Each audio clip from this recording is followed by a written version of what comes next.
Okay, thanks. I'm actually kind of surprised there's such a crowd here. A lot of folks are tiring of the Middle East for a whole lot of reasons and aren't too anxious to hear any more about it.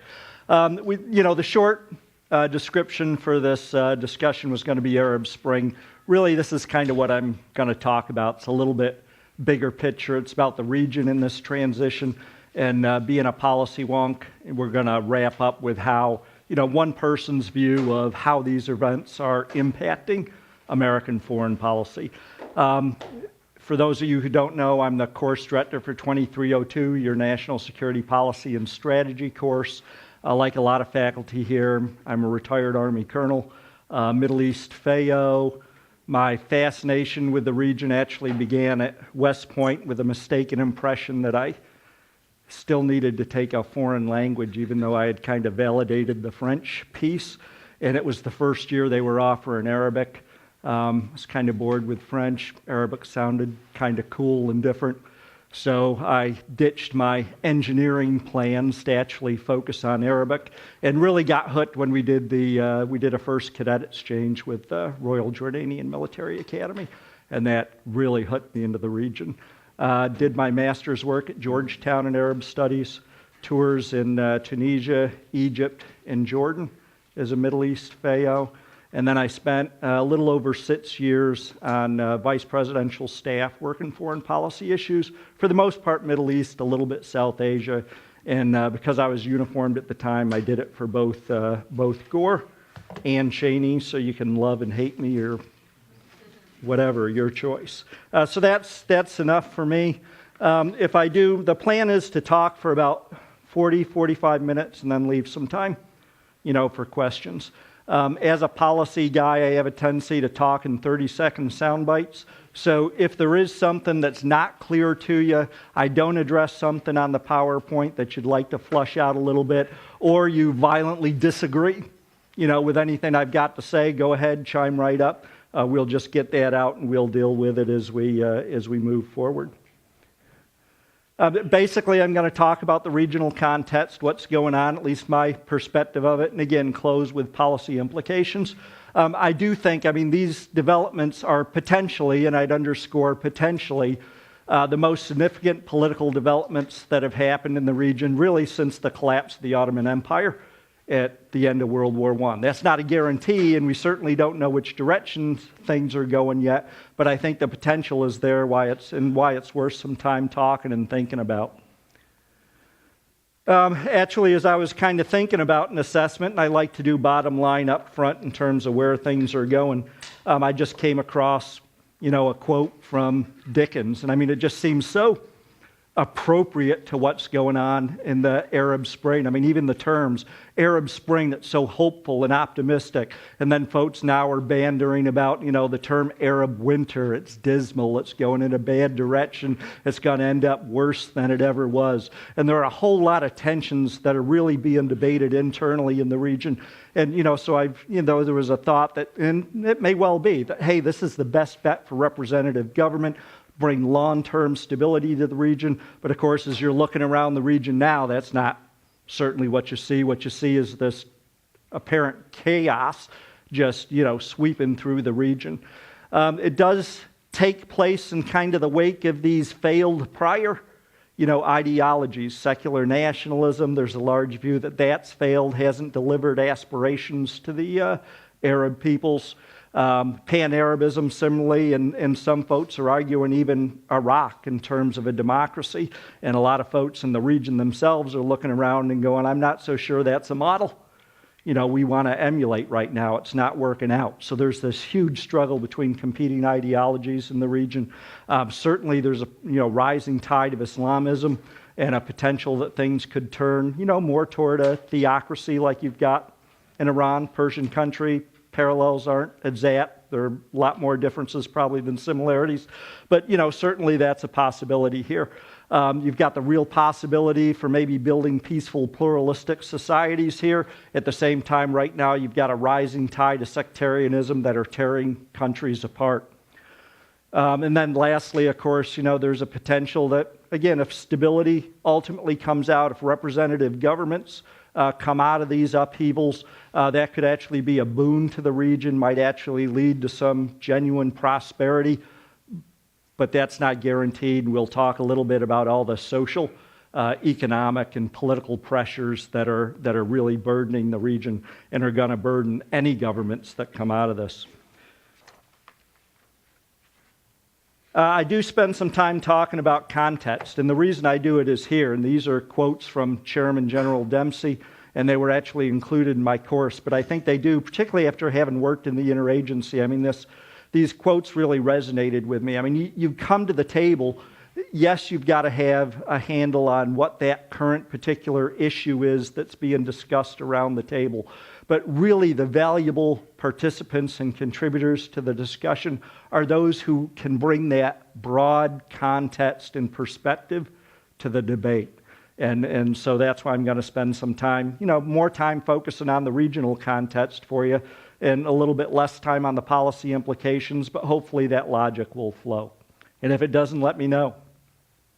So here are some of the broad trends here. I mean, this really started before the Arab Spring, so to speak, in December 2010, kind of kicked off with Tunisia and spread elsewhere to Yemen, to Egypt, now to Syria, to Libya as well. But you had this tide of former generational leaders that were just leaving, for the most part, because of old age.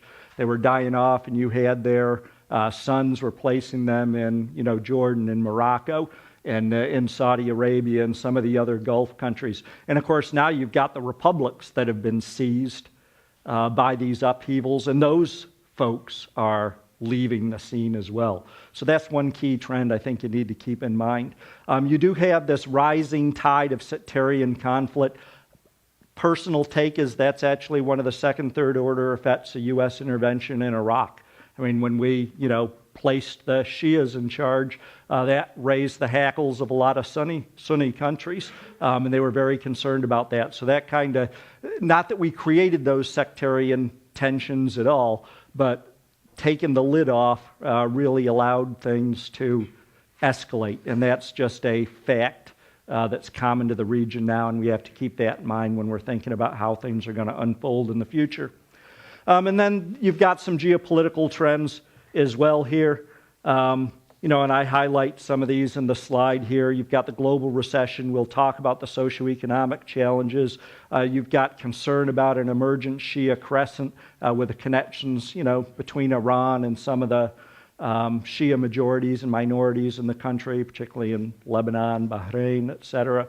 And then from the U.S. standpoint, I mean, we're militarily disengaging from the region, and you have to keep that in mind too. We're in the process of withdrawing from Iraq, Afghanistan, trying to rebalance or pivot to Asia. Don't know exactly what that means, but you get this sense that we're moving out of the region in one level or more.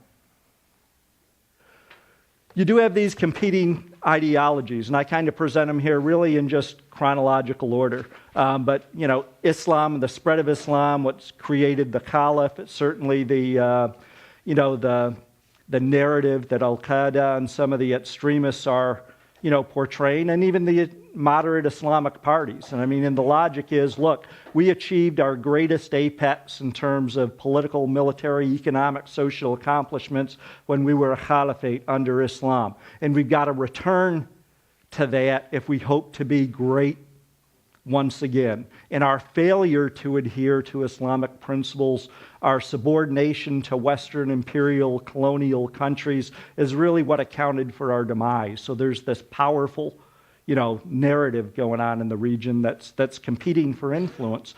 And there, for cultural, religious reasons, they're also the parties that really haven't been touched or repressed as hard as some of the existing governments would have liked to do, and so they allowed these organizations to exist at one level or other in the mosque, doing social work, etc.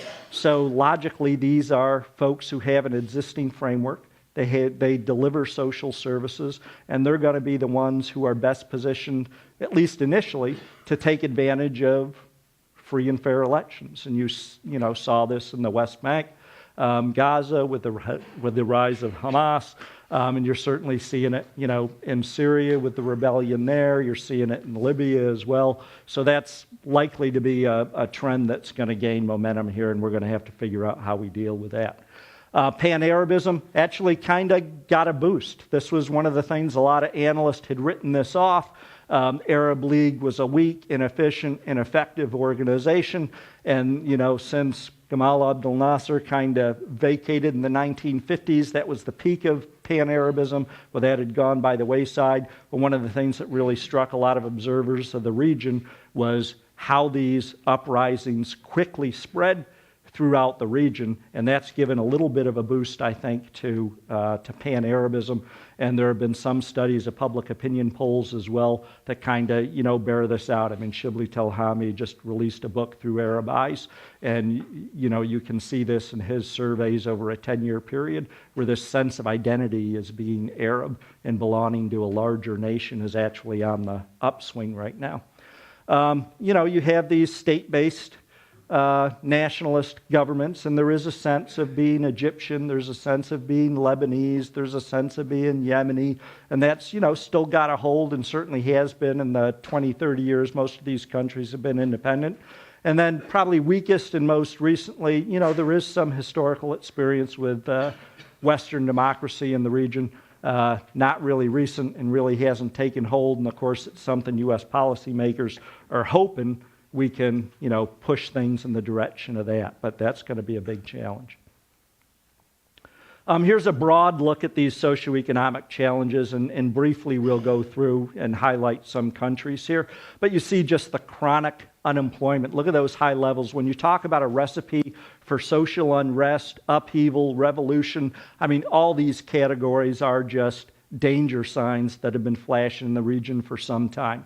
And, most analyst observers of the region have known this, but they just never were quite sure what the trigger would be to kind of set this off.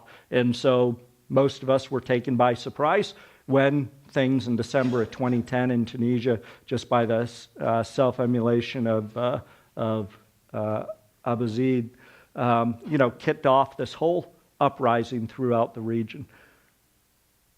Now, all of this has a tendency to add up to a failure or inability of the existing governments to deal with these problems. And that's not going to change with the upheavals, and is actually one ingredient that, again, could lead to good when you've got these Islamist parties on the rise, taking power. They have to take responsibility for the programs and lives of the people in the country. When they don't deliver, they could be voted out.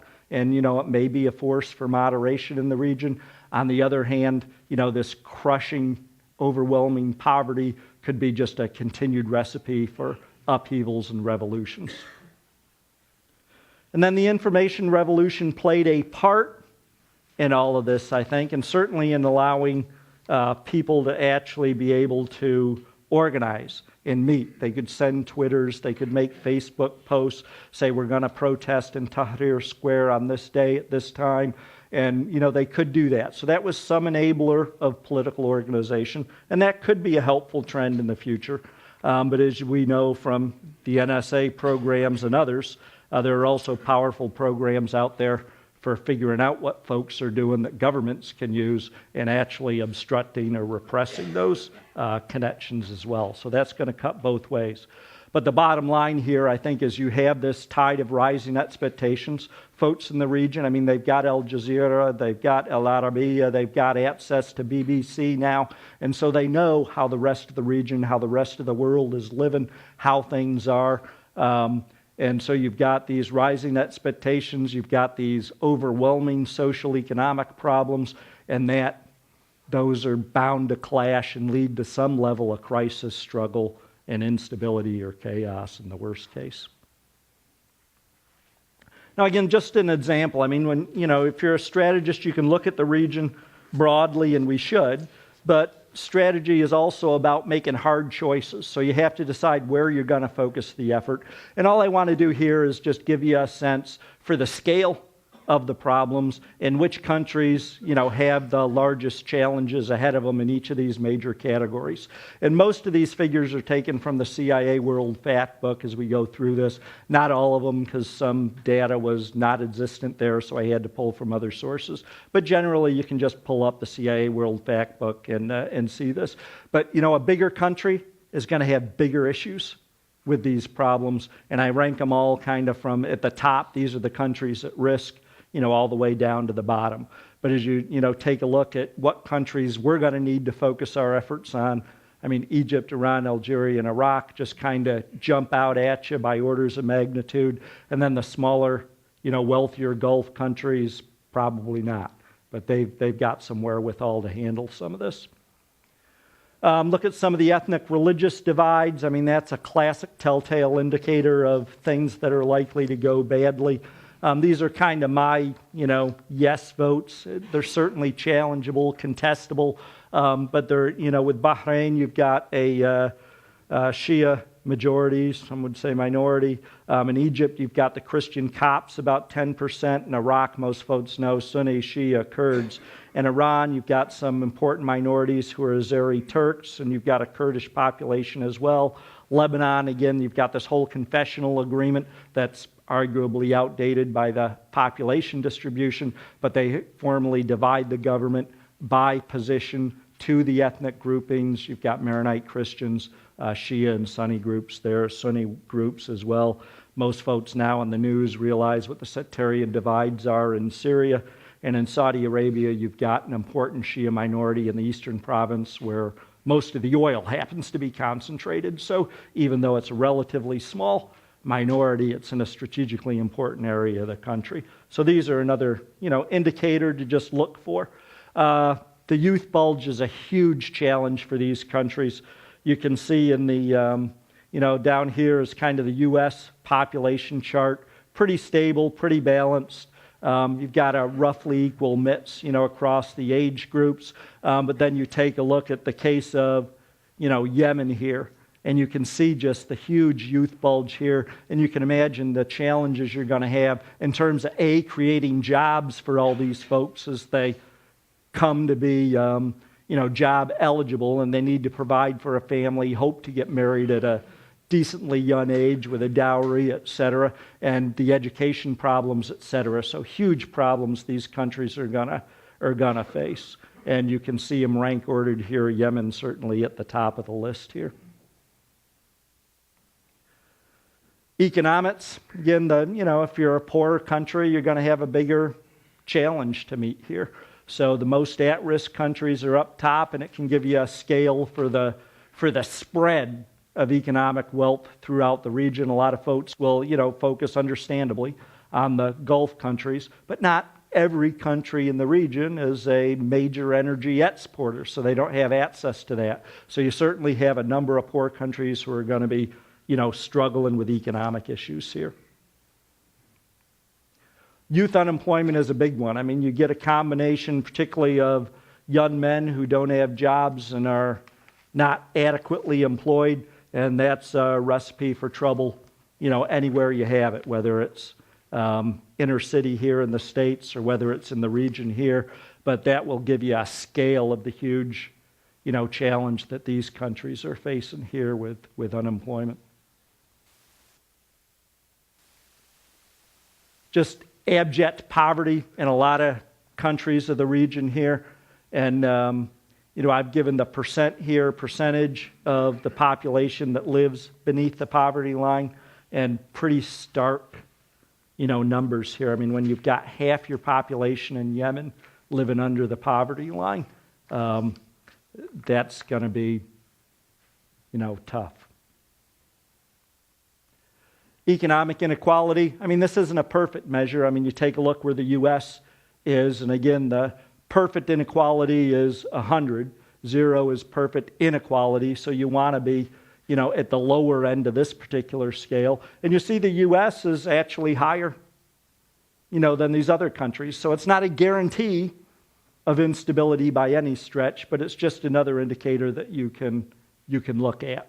And when there's a perception of an inadequate distribution of resources, again, that's potential for trouble. Corruption is a huge issue. Here you've got a corruption perception index that I take, and here actually the higher number is good. I mean, you're actually a cleaner country in terms of how you conduct business, transparency, etc. And you can see that most of these countries are not in good shape. Corruption is a real issue. Certainly one of the things that the Arab upheavals and uprisings resented and pushed back again and were very vocal about in terms of tossing folks like Ben Ali from Tunisia, Mubarak, who's still under trial in Egypt, and other, leaders in the region will face similar problems and challenges with this. And then you have overall, a failed state's not a good thing. That's going to complicate things for U.S. policymakers, certainly. The Middle East as a region maybe isn't as bad off as sub-Saharan Africa, but certainly you've got a number of countries who are in the top 50 here at risk, to include some countries, as you can see, where the U.S. has invested a whole lot of blood and treasure, and they're still at risk of being a failed state. And I'll make these slides available so you don't have to scurry for internet, links or anything like that. And as you all know, most of it, if you just pump in failed state index, you'll probably pull up the latest rankings. Now, how is the U.S. role? We'll kind of turn things from the region internally to U.S. role. How has our role been changing recently, and what are the likely, impacts in the future here? I mean, I think it is worth remembering and taking a couple steps back in terms of the U.S. role in the region, because really before World War I or World War II, our primary means of influence and interaction with the region was through missionaries and through educators. And that's why you have this whole system of American universities in the region, in Beirut and Cairo, etc. So that was kind of primarily how we did things, certainly post-World War II. Discovery of oil started to have a greater economic engagement. But again, primarily that was through, private sector, and it was dealing with oil and subsequently the gas resources.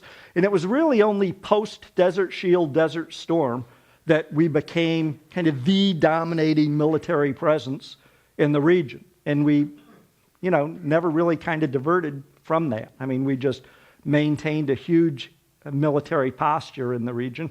And that accounts for, some of the current attitudes of the region toward us as well. But it's useful to remember that, we've had a different history in the past, and so maybe reverting to a different posture may not necessarily be so bad. And of course, there's always the potential that current events are going to drag us back in. It's what a lot of folks and critics of the rebalancing to pivot will say, look, you can't leave the Middle East. It's always going to constantly just draw you back, primarily because of the energy resources here. But you can see Syria and Iran, both I'd put at the top of the list for potential for bringing us back. And I would say, our economic influence is waning at the same time. There's a lot of doubts with the financial collapse here globally. There are doubts being, voiced about, really is this Western capitalist economic model really the be end and be all? Is it really as good as, the World Bank, IMF, and others have touted? And is that really the way we need to go in the future? So folks are doubting that a little bit. But really, more importantly, it's larger developments in terms of the energy sector in particular. And the greatest demand in the world now for energy resources is in Asia. And so the relationship is changing. We were primarily a security guarantor for the region because of oil in the region. And, countries like the Gulf countries in particular, Saudi Arabia, et cetera, would look to our interest, and they would pump up production if we felt like we were being, squeezed by oil prices a little bit. So there was this kind of symbiotic relationship, and they always kept a careful eye on us, as we certainly kept a careful eye on them. But increasingly, these countries are looking to Asia for economic reasons. So we're in a position, I think, of kind of relative decline in terms of the importance and where people in the region are looking to, and they're just starting to look to other countries like China, Japan, etc. And then lastly, our U.S. political relationships. It's been one of the things the Arab Spring has really highlighted and changed. Folks are criticizing us for our prior relationship and support of the authoritarian regimes, and so our relationship now and our ability really to even help and engage some of these opposition movements is limited because we're tainted, and our engagement with them would actually taint them in terms of the local population that they're trying to build support for, because they're just gonna, the argument will be, you're a tool of the Americans. You don't have us in your heart of interest at all and in your, objectives and goals for the country. So that kind of makes it a little bit dicey in terms of how visibly and how energetically we engage with a lot of these opposition movements. Now we get right into U.S. interests and bear down on this a little bit. Look, President Obama in this speech on the Middle East and the transformations that were going on laid out his view in his words of what the core U.S. interests are in the region, and they're not a surprise to anybody who's really been following the region. You certainly have the issue of terrorism post 9/11. You have proliferation of WMD, in particular nuclear weapons are a big concern. He said his words were securing the free flow of commerce. I think that's kind of code for guaranteeing access to the energy resources of the region. And then, of course, you have the peace process in Israel. So let's take just a little bit. And again, this is kind of my take of where we are right now in terms of these interests. I think we've made phenomenal headway in terms of countering terrorism. The Al-Qaeda leadership, at the core leadership, has been decimated through activities, drone, interventions in Afghanistan, drone strikes, etc. And you can take a look just statistically at this one report. As an American, the chance of you being killed in a terrorist attack is actually less than your TV falling on top of you in your house. So, statistically, it's not a huge threat. That doesn't mean there's not a huge psychological pull and emotional engagement. And that's really a separate discussion on how humans perceive risk, etc. But objectively, it's a much reduced risk now. And even the Al-Qaeda affiliates that are sprouting up through the region, for the most part, they're engaged and motivated and animated by local concerns. It's not the global jihad for the most part, and a reestablishment of a caliphate, throughout the region. For the most part, they're focused on local issues. But the big concern, of course, here is the instability, the upheavals, the chaos kind of create an opportunity for terrorists to exploit these ungoverned spaces, as they are in places like Yemen in particular, certainly in Syria right now as well. So, that is, I think, one of the impacts of the Arab uprisings on U.S. interests that's worth keeping in mind. Stopping the spread of nuclear weapons. For the most part, this really focuses on Iran and their nuclear program. That's a separate discussion. Personally, I think we're a little bit overly concerned about that, but it's where all the attention is focused. And of course, Iran is a Persian country, separate history, culture, etc. So really kind of outside the normal discussion of the Arab Spring or Arab upheavals. But it's also worth remembering that, development of nuclear weapons in particular, it's still very expensive. It's really essentially a state-based enterprise because of the technology and scale of things that's involved. And if, you don't have to trust me, but read this book from John Mueller, kind of will run you through the details of why that is. And really the prospect for transfer to third party, intellectually at a very broad level, it seems like, and everybody's focused on the possibility of Islamist takeover in Pakistan with their existing nuclear weapons. In reality, we've been working very closely with Pakistan to kind of build in safeguards and fail-safes and, all the preventions that are needed to kind of prevent that, even if folks got a nuclear weapon intact. likely wouldn't be able to figure out how to trigger it. And at any rate, I think the Arab Spring, these events, the governments are not going to be focused. Arab governments are not going to be focused on acquiring a nuclear weapon when they've got all these other internal issues focused on. So I actually think that's kind of a receding threat. Not one we should ignore. Securing the free flow of commerce. I mean, huge global change in store in terms of the market.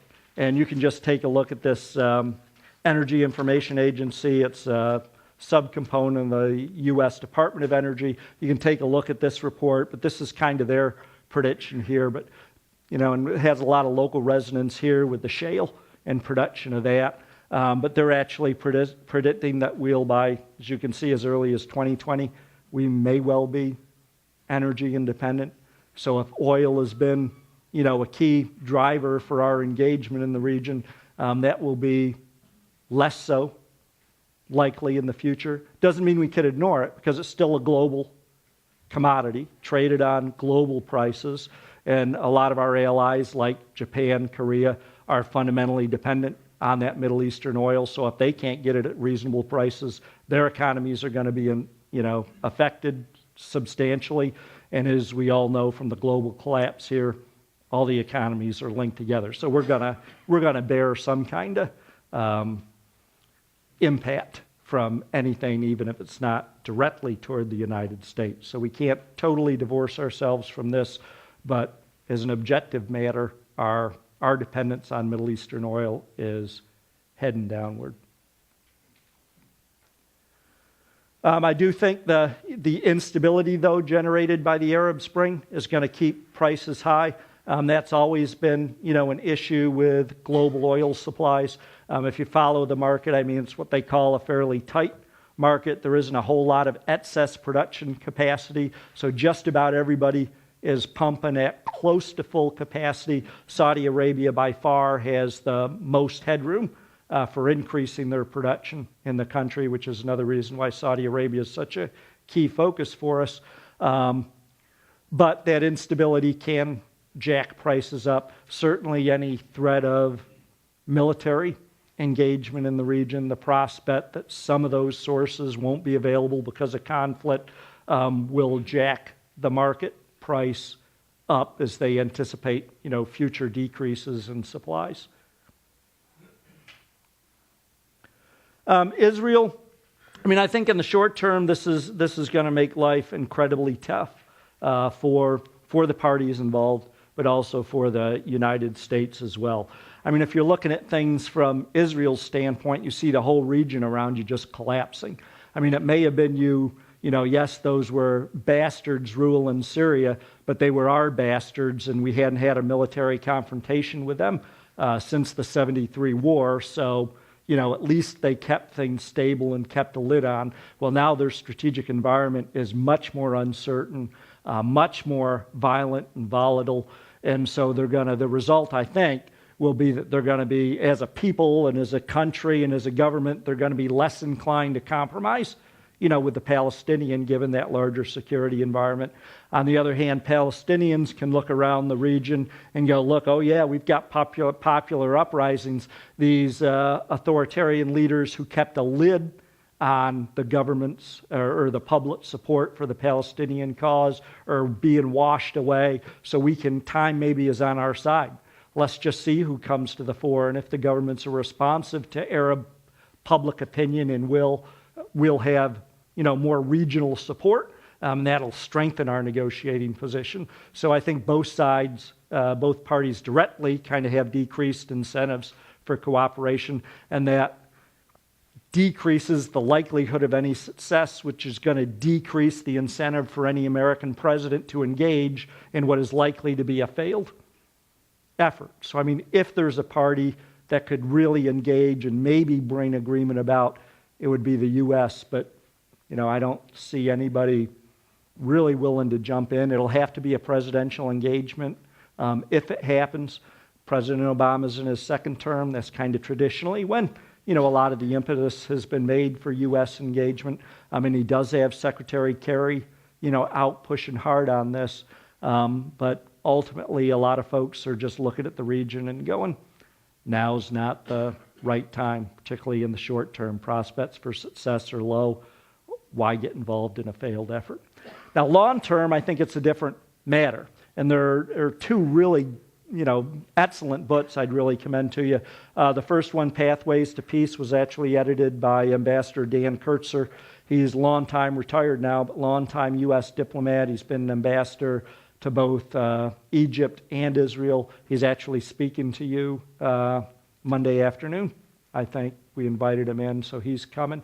But he wrote this book. If you really want to, see a very well-articulated position for why the U.S. needs to engage, that's a great book. He has Palestinian commentators, Israeli commentators, so it's, you really get a lot of different perspectives on the issues confronting the Arab-Israeli peace process or Israeli-Palestinian peace process, however you want to characterize it.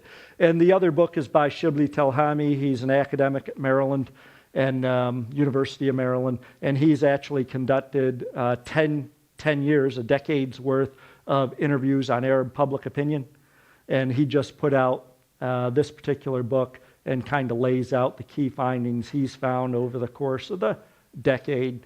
And that's worth understanding, because if these upheavals do make governments more representative, more responsive to whatever the will of the people is, we need to understand what the will of the people is first, right?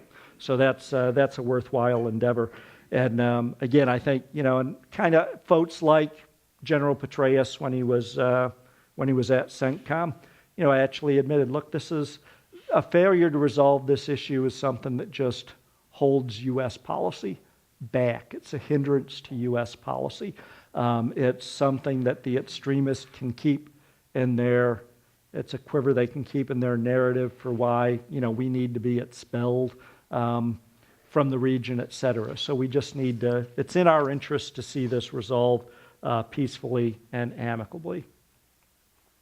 Now, what are the key tensions in U.S. policy? I mean, I'd put it this way. We've got, you saw those interests.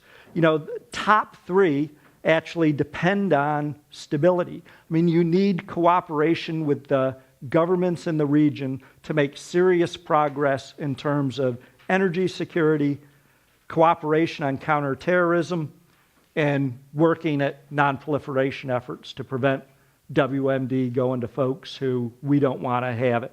So that, and the other reality is the world just ultimately still remains economically dependent on fossil fuels. And even though our independence from that, from regional supplies may change, the globe's still going to be dependent on that. So, in this hand, that's why we've been cooperating with authoritarian leaders in the past, right? It's served U.S. interest in those categories. I mean, at the same time, we do have a longer-term interest in developments in the region that are consistent with our values, particularly that of representative government, democracy, individual freedoms, et cetera.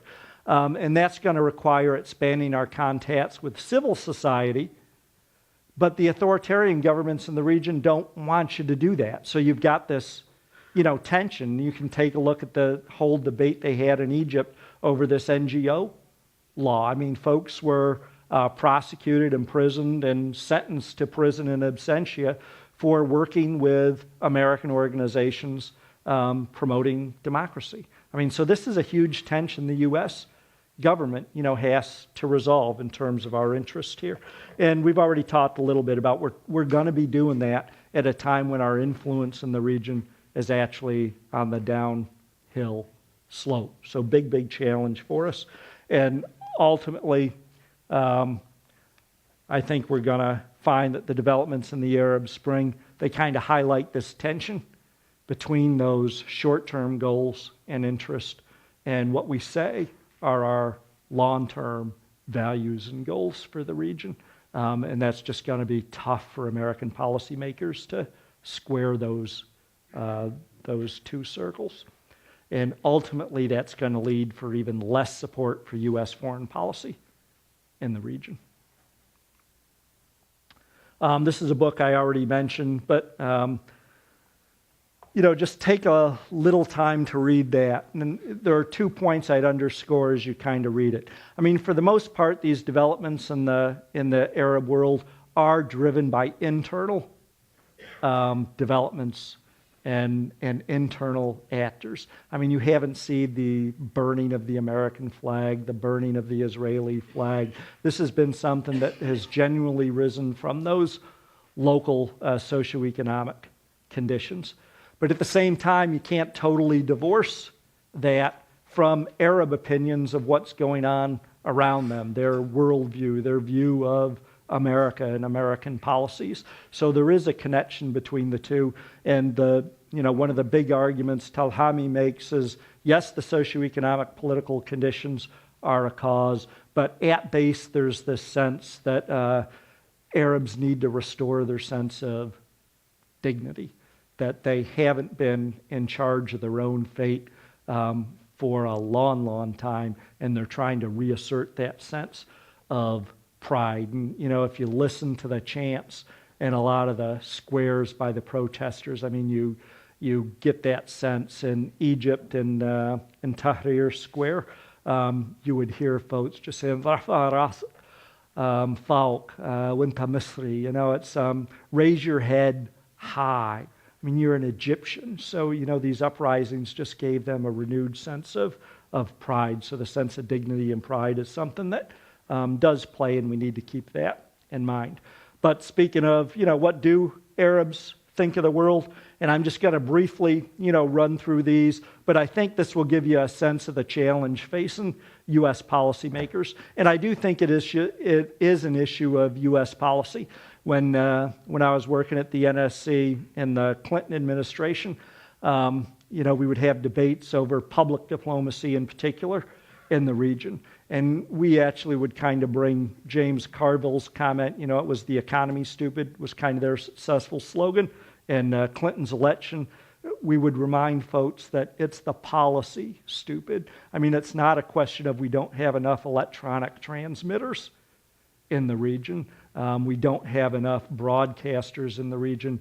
It's the Arab public's reaction to what U.S. policies are on the ground. That's the real problem. And I think these charts kind of bear that out. Take a look at the global perspective. If there was one superpower, who would you want it to be? U.S. ain't exactly ranking very high on that particular list. And, we're also thinking, of course, about the rise of China, how that's playing, and you see China actively engaged in the region, attempting to secure those energy resources that their economic expansion is so critical on, and actually they're in a much better position in the region here. Which 2 of the factors do you think are driving American policy in the Middle East? You can see the top 4 are not favorable views of U.S. policy. I mean, they're all negative views of what they think are driving American policy in the region. And all the talk about promoting democracy, et cetera, is not many folks in the region believe that.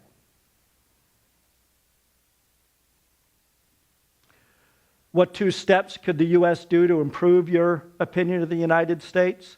I mean, you see both of the top 2 focus on Israel and the peace process.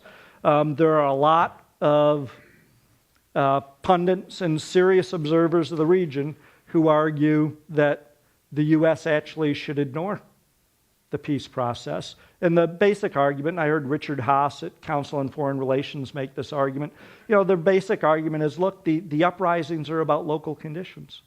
They're not about Israel. They're not about the United States. And there's so little prospect for success, just you got to let that go. We're not going to make any headway there. But these public opinion polls will tell you different. And Ambassador Kurtzer, in his book, and I'm sure in the talk on Monday afternoon, will make his case for why he still thinks it is important. And in large measure, this kind of comes back to Talhami's argument here about the sense of wounded dignity. Israel and the lack of a Palestinian state are just a visceral reminder to Arabs of their impotence and inability to affect events in their own region. So coming to a resolution of that issue would actually help that would put, a little bit of healing into that salted wound. Iran, that's a big perspective or big issue for U.S. policymakers, obviously. Here you see the region isn't necessarily as concerned as we are about that. Now this, you have to keep in mind too, is the Arab publics. You certainly have governments in the region. I think it was Dick Betts mentioned this in your discussion. You have governments in the region who are privately telling us, yeah, whack Iran. We're really concerned about them, getting a nuclear weapon. On the other hand, if these leaders aren't willing to say that in public, and this may well be the reason why they're not willing to say that in public, how seriously should we really take them?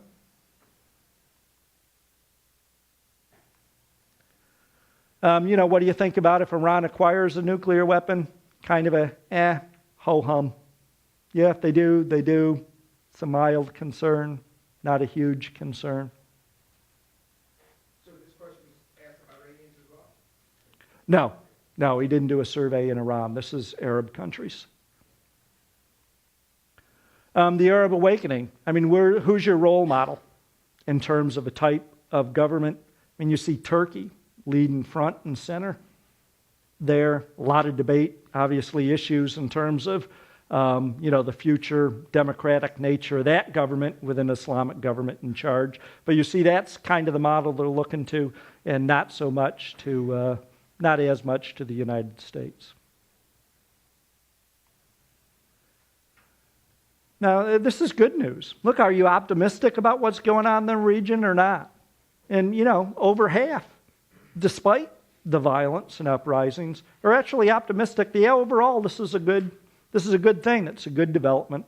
And, so U.S. policymakers need to think about how can we take advantage of that and support it and improve, our image in the region.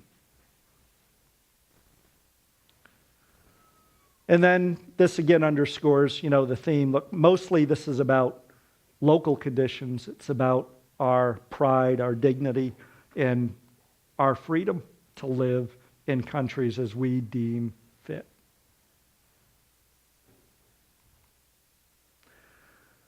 This was an Egypt-only question, and actually kind of repeats, it's just relevant to Egypt as opposed to the other countries in the region, but just kind of confirms the other finding too. U.S. is pretty low on the list. Turkey seems to be most popular form. Now, what does this mean for U.S. strategy? And, we'll lead into the Q&A after this. Again, this is my take here. If you buy off on the fact that these are largely events driven by local conditions, there won't be an overall one region-wide U.S. policy fits all. That's not going to happen. It's actually not smart. You're going to have to tailor U.S. policy and reactions to each individual country. Great cases in point. Obviously we in Egypt, let's Mubarak, it's time to go. In Bahrain, where we have Naab Senate, etc. When uprisings started to get serious, Saudi Arabia actually sent some troops in to put the protests down. What did we do? Nothing. What did we do in Libya? Intervene. What did we do in Syria? Not intervene. So, I think actually that's good. It's problematic because folks like a single, coherent U.S. policy, but I don't think we're going to get there, and actually I don't think we should. The big challenge in terms of the Army War College strategy formulation model, here is the big change is going to be, I think, in the ways and the means. In the past, we've really relied on military component. We're really going to have to rethink that. And, the reality is our military presence in the region is going down. So if we're going to, continue to assert our influence or even expand our influence, we're going to have to do it using the other instruments of national power. We may actually have to think about resuming a semi-offshore, strategy. Folks, it's kind of Betts, talked about selective engagement. That's his kind of similar take on that, but essentially decrease the military footprint and then intervene on a case-by-case basis when an intervention can really tip the balance. And if there is an Obama doctrine anywhere, you read his speech about Libya and why we intervene there and why we wouldn't necessarily in other places. And he lays out very clearly, what the criterion are in terms of U.S. interest. We have to be able to make a difference, and it has to be at a reasonable cost. Getting to kind of Betts's discussion about cost-benefit analysis, if we can do it at a reasonable cost, hence the lead from behind in Libya. What are the key challenges? We can toss this around in Q&A. I think the reality is you've got an ascendant Islamism in the region in terms of those political ideologies competing. Islamic parties are on top, and we're going to have to figure out a way to deal with it. And, again, personal opinion, and I understand the rationale behind it, but, just not having any relations, for instance, with Hamas.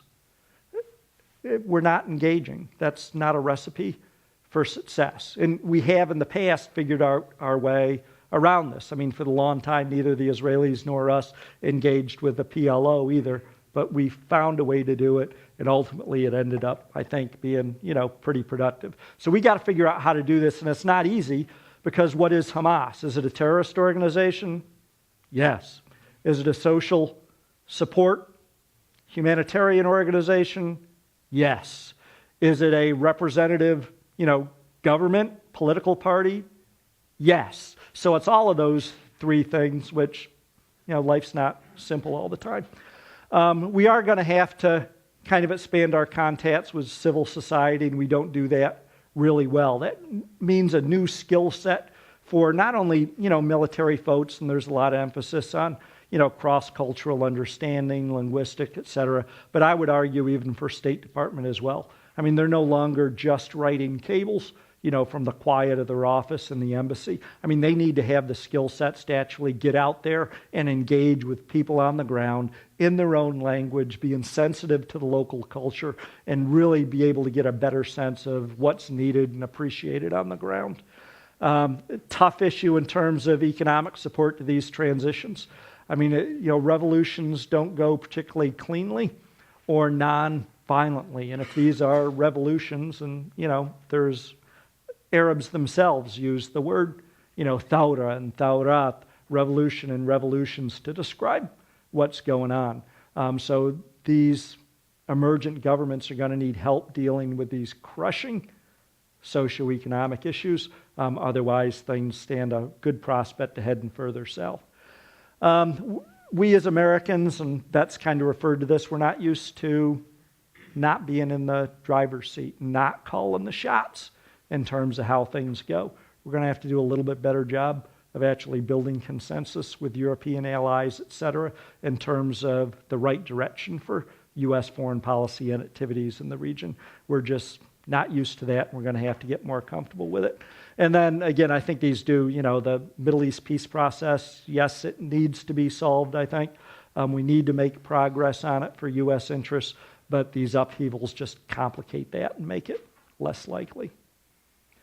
U.S. strategy, again, is all about making tough choices. I think if you've got to focus on particular countries in the regions, these are the ones you focus on. Iran, because of the prospect of development of nuclear weapons, and also the likelihood that we would intervene militarily to stop that. I mean, that will change the region for a long time to come, and I think will not be helpful to our cause. But if that's the direction we're heading on, that's a biggie. So I'd pay a lot of attention to developments there.